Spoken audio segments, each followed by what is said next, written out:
Most people do not even know it. Sorry, I got interrupted by a call. I forgot to make it airplane mode, but I'm a survivor. I'm a fighter. I don't let such things discourage me. You might be interrupted. You might get interrupted in your dreams, in chasing your goals, in becoming true and authentic version of you. You might be interrupted so many times. The trick is you get up, you dust yourself off, and you continue the journey. Okay, you have no idea how many times I wanted to give up because I risked all my life for this mission, right? Like I said goodbye to the corporate world. I don't have some members of my family are out of my life forever.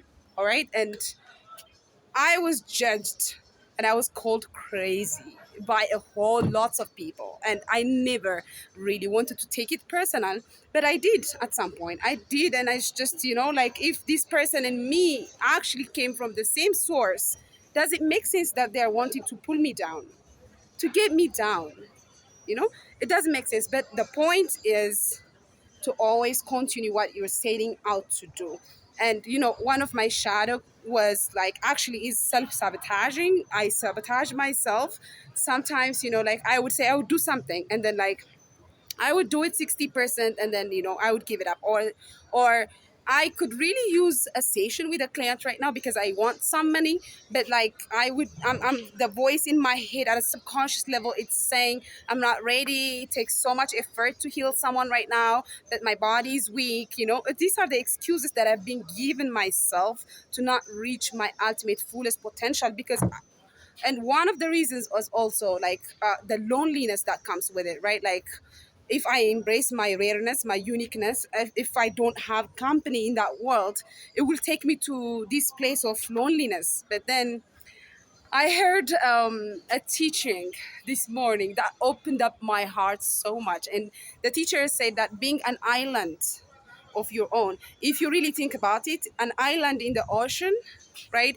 They are connected by the ocean, but they stand independent in that ocean. But they're always connected. So I thought to myself, I am my own island. Like I'm now thinking in terms of interdependence. I saw what over dependence did to people, and I don't want to be there. And I saw what dependence did to people, and I don't want to be there. But I believe in interdependence. What can I offer to you that motivates you to offer something to me? Like, how can we work things out in a very harmonious way? And that's something that makes me feel safe to be here. So about other people, I am as vulnerable as I can be, even in my videos. You see, like, I'm so vulnerable. Yesterday, I think this morning, I have uploaded a video with my eyes, with my swollen eyes. I was crying the whole time, and I didn't even care what I looked like. I just came into the camera and share my heart with you. As much vulnerable as I can be, in those moments where I was vulnerable, I wasn't happy. I wasn't. The other person wasn't holding a space for me.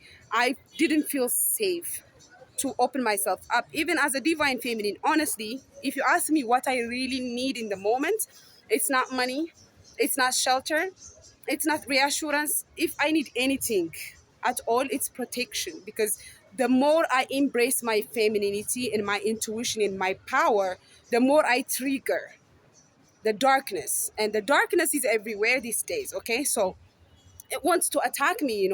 Sometimes it's a masculine figure of entity, darkness. Sometimes it's a feminine figure, and I give off that impression that I'm moving alone. Like I just give off that impression because of my honesty, even though I'm learning how to lie at the moment.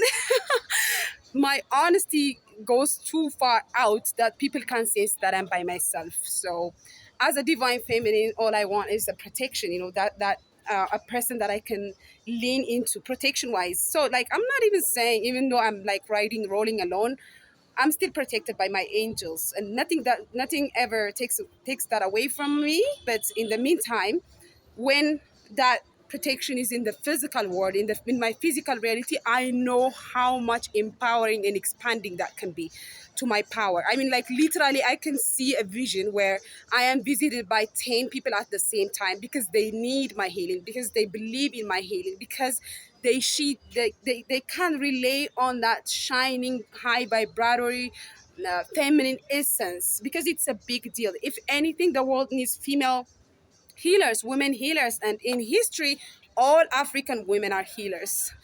I don't know about anywhere in the world. I mean, there are shamans in the US, there are healers in the Amazon, and I know that they are incredibly fine, incredibly amazing.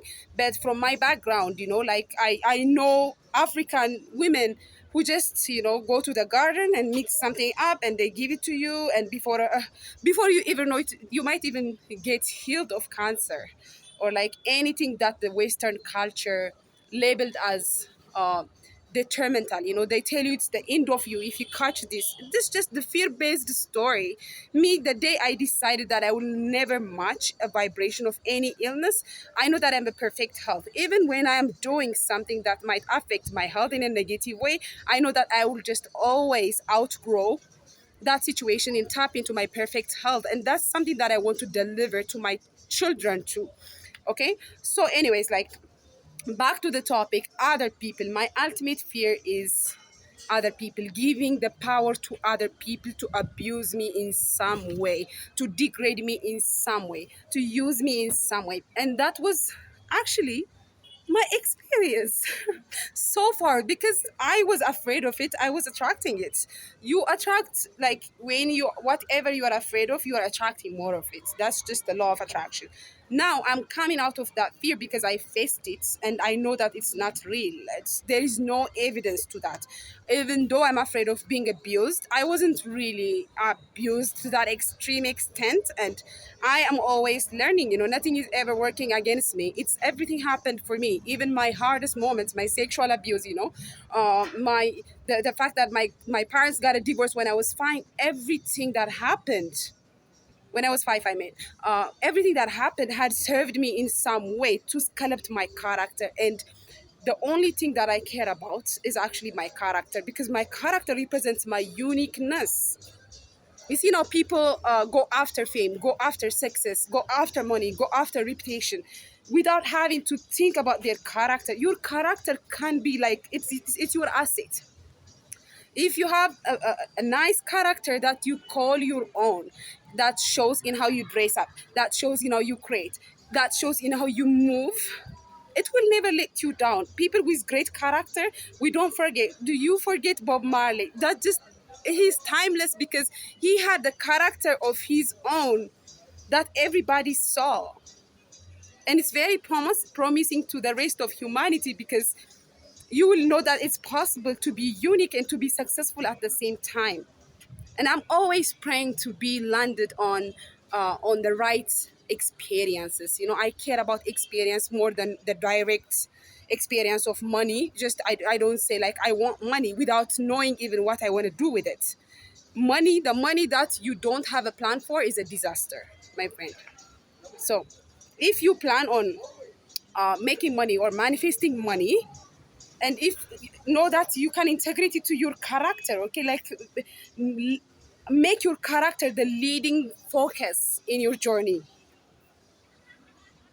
and integrate that character with your creative power, with your willpower to create and to use your divine gifts. And wait, with patience, because everything has its own process. Now the problem is people are just wanting to have a shortcut.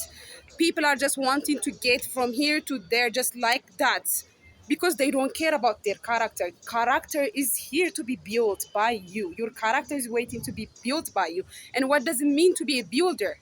It comes with patience, right? Rome wasn't built in a day. It takes your patience, and it's your patience that gives you even the more pleasant, enjoyable character that you will ever, forever just. You can be by yourself for days. You'll never get enough of you, because you have that character that keeps you interested in yourself, right? So, anyways, other people, just remember that you're gonna die. When you care about other people, remember that you're gonna die, and that's not something that you have control of. You were born to die. So the second thing that you have to realize is it doesn't even matter what other people think of you, because they don't walk your journey. You are the only person who are with you the whole time.